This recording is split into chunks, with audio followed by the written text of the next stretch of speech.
Defending your faith. ఈరోజు first session మనం అదే చూసుకున్నాం. డిఫెండింగ్ యువర్ ఫెయిత్ అంటే representing your king in a kingly way. నీ రాజును రాజసంతో ఆయన గురించి సమాజంలో, దేశంలో, ప్రతి రంగంలో చాటగలగటం. అలా చాటటానికి కొన్నిసార్లు మాటలు ఉపయోగించవచ్చు, తప్పేమీ లేదు. మాటలు ఉపయోగించవచ్చు, తర్కం ఉపయోగించవచ్చు, సైన్స్ ఉపయోగించవచ్చు, రాజకీయం ఉపయోగించాలి.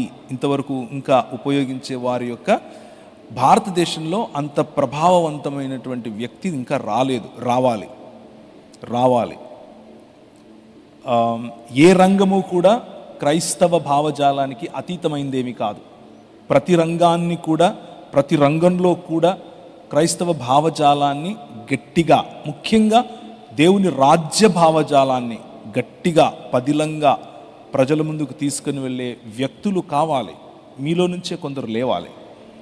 Right? So how do we defend? కొన్నిసార్లు ఉదాహరణకు కామన్ ప్లాట్ఫామ్స్. ఒక జర్నలిస్ట్ పేరు చెప్పండి, క్రైస్తవ భావజాలం ఉన్న వ్యక్తి పేరు ఉండడు. You need to become somebody like that. ఒక టాప్ బిజినెస్ మెన్ పేరు చెప్పండి, క్రైస్తవుడిది. ఉంటారు అక్కడక్కడ చిన్న చిన్న వ్యాపారాలు, నాలాగా. సరిపోదు. ఒక ముస్లిం గురించి, ఒక ముస్లింకు రాయి తగిలితే ఎవరు నిలబడుకొని మాట్లాడతారు పార్లమెంట్లో? ఒక పేరు చెప్పండి. అక్బరుద్దీన్ ఓవైసీ. కరెక్ట్ చెప్పారు. అసదుద్దీన్ ఓవైసీ. క్రైస్తవుడి పేరు చెప్పండి. ఉండడు. It's a shame on a community like this. A community that forgets its history will not remain in history. ఏ సమాజం అయితే వారి చరిత్రను మర్చిపోతుందో వాళ్ళు చరిత్రలో లేకుండా పోతారు. ఒకసారి వెనక్కి తిరిగి చూడండి. అంబేద్కర్ గారిని నిలబెట్టింది ఈ సమాజం. రైట్? భారతదేశానికి ఐఏఎస్ అనే వ్యవస్థను పరిచయం చేసింది ఈ సమాజం. రైట్? భారతదేశానికి ఐపీఎస్ అనే వ్యవస్థ పరిచయం చేసింది ఈ సమాజం. రైట్? భారతదేశానికి వైద్యం పరిచయం చేసింది ఈ సమాజం. అవునా కాదా? భారతదేశానికి విద్య పరిచయం చేసింది ఈ సమాజం. అవునా కాదా? స్త్రీలకు బట్టలు వేసుకోవాలి అని చెప్పింది ఈ సమాజం. అవునా కాదా? మీ ఇష్టం వచ్చిన రంగం తీసుకోండి. అన్ని రంగాల్లోనూ ఈ రాజ్యమును స్థాపించి విస్తరింపచేసే పని సమాజం చేసింది, క్రైస్తవ సమాజం. ఈరోజు భక్తి భజన చేస్తున్నారు. చిరునవ్వుతోనే చెప్తున్నారు. భక్తి భజన. ఆ భజనకు భక్తికి దేవుడు పడతాడు అని అనుకుంటే మీ కర్మ. That's not. అది కావాలి. భక్తి మంచిదే. బాధ్యత లేని భక్తి చెడు. భజన మంచిదే. ఆరాధన, క్రియలలో రాని ఆరాధన చెడు.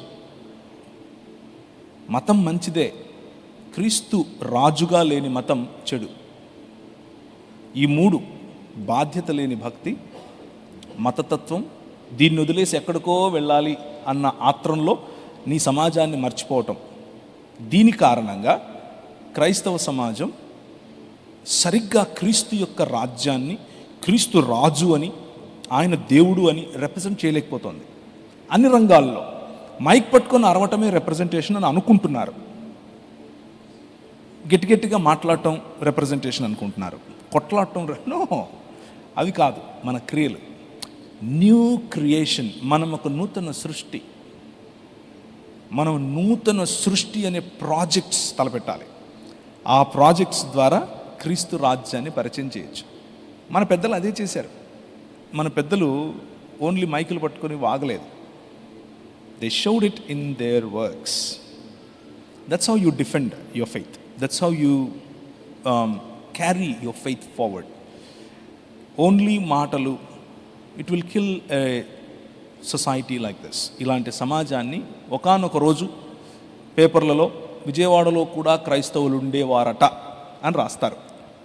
ఇదే ధోరణిలో మనం వెళ్తే, if we can stand up on our feet and represent our King in every walk and every sphere of society, that's when you defend your faith. That's when you progress in your faith.